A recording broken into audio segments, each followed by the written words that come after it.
അസ്സലാമു അലൈക്കും.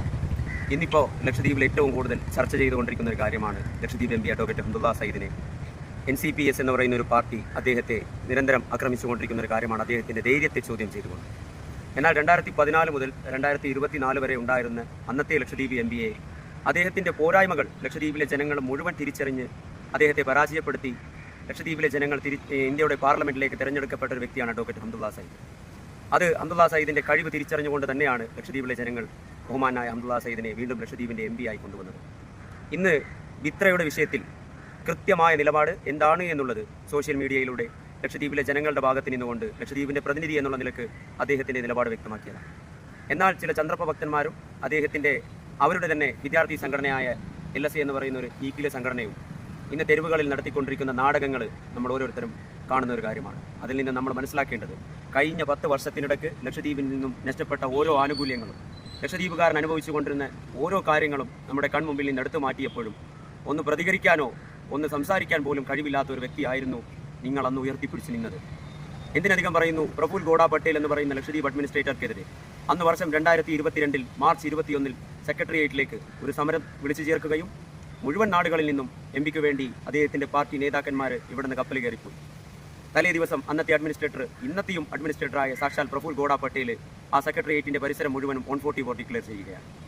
ഇത് തിരിച്ചറിഞ്ഞ അന്നത്തെ MP രാത്രി NCP സംഘടിപ്പിച്ച വേദിയിൽ മർഹൂം ഡോക്ടർ കോയ സാഹിബിനും അതേപോലെ അവരുടെ പാർട്ടി നേതാക്കന്മാർക്കും ജയ് വിളിച്ചുകൊണ്ട് പ്രഫുൽ ഗോഡ പട്ടേലിൻ്റെ ഈ 144 മറികടക്കുമെന്നുള്ള ഒരു പ്രചരണം നടത്തുകയും പിറ്റേ ദിവസം ആ സമരം അവസാനിപ്പിച്ച് രാത്രിക്ക് രാമാനം കപ്പൽ കയറി നാട് വിട്ടവരാണ് ഇന്ന് ഹംദുള്ള സയ്യിദിൻ്റെ നെട്ടലിൻ്റെ ബലം അളക്കാൻ നിൽക്കുന്നത്. ഈ രാജ്യത്ത് മുസൽമാന്മാർക്ക് ഏറ്റവും കൂടുതൽ ദോഷമായി ബാധിച്ച ഒരു കാര്യമാണ് പൗരത്വ ബില്ലും മുത്തലാഖ് ബില്ലും. ഈ രണ്ട് ബില്ലിലും ആ സർക്കാരിനെതിരെ ഒരു അക്ഷരം പോലും ഇന്ത്യയുടെ പാർലമെന്റിനകത്ത് സംസാരിക്കാനോ അതിനെതിരെ ഒന്ന് വോട്ട് ചെയ്യാനോ പോലും സാധിക്കാത്ത ഒരു കഴിവുകെട്ട MPയാണ് അന്ന് ലക്ഷദ്വീപിലുണ്ടായിരുന്നത്. അതൊക്കെ തിരിച്ചറിഞ്ഞുകൊണ്ട് തന്നെയാണ് അദ്ദേഹത്തെ ലക്ഷദ്വീപിലെ ജനങ്ങൾ ചവറ്റുകൊട്ടയിലേക്ക് വലിച്ചെറിഞ്ഞത്.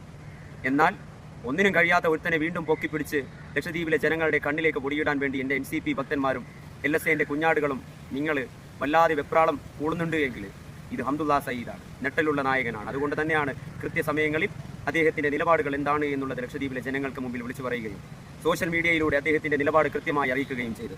പ്രഫുൽ ഗോഡ പട്ടേൽ എന്നല്ല, കേന്ദ്ര സർക്കാരിനെതിരെ നിരന്തരം ശബ്ദമുയർത്തുന്ന ഒരു പ്രസ്ഥാനമാണ് ലക്ഷദ്വീപിലെ ഇന്ത്യൻ നാഷണൽ കോൺഗ്രസ്. കോൺഗ്രസിൻ്റെ അജണ്ട എന്നുള്ളത് ഈ മത വികാരം മാത്രം ജനങ്ങളിലേക്ക് കുത്തിവെച്ചുകൊണ്ട് ജനങ്ങളെ ഭിന്നിപ്പിക്കാൻ ഏത് സമയത്തും തക്കം പാർത്ത് നിൽക്കുന്ന BJP എന്ന് പറയുന്ന ഈ നരാധന്മാരെ ഈ രാജ്യത്തിൽ നിന്ന് തുരത്തുക എന്നുള്ളതാണ്. അതിൽ RSSന്റെ ഒത്താശ പാടുന്ന ഇന്നത്തെ ലക്ഷദ്വീപ് അഡ്മിനിസ്ട്രേറ്ററിനെയും അവരുടെ ഓരോ നയങ്ങളെയും ഞങ്ങൾ ശക്തമായിട്ട് എതിർക്കുക തന്നെ ചെയ്യും. അത് തന്നെയാണ് ഇന്ന് ലക്ഷദ്വീപിലെ ജനങ്ങൾ കാണുന്നത്. അപ്പോൾ നിങ്ങൾ ഹംദുള്ള സയ്യിദിൻ്റെ നെട്ടലിൻ്റെ ബലം അളക്കാനിറങ്ങുമ്പോൾ 10 വർഷം നിങ്ങളുടെ നെട്ടല് വെറും റബ്ബർ സ്റ്റാമ്പ് ആയിരുന്നു എന്നുള്ളത് നിങ്ങൾ തിരിച്ചറിഞ്ഞിട്ട് മതി ഇങ്ങോട്ടുള്ള പോര്. ഇത് HS യുഗമാണ്. ഞങ്ങൾ നേരിടേണ്ട രീതിയിൽ തന്നെ ഓരോന്നിനെയും ഞങ്ങൾ നേരിടും. നിങ്ങൾക്ക് വേവലാതി വേണ്ട. ഇത് ഹംദുള്ള സയ്യിദിൻ്റെ യുഗമാണ്. ഞങ്ങൾ ശക്തമായിട്ട് ഇതിനെല്ലാം എതിർക്കുക തന്നെ ചെയ്യും. ഇൻഷാ അല്ലാഹ്. ജയ് ഹിന്ദ്.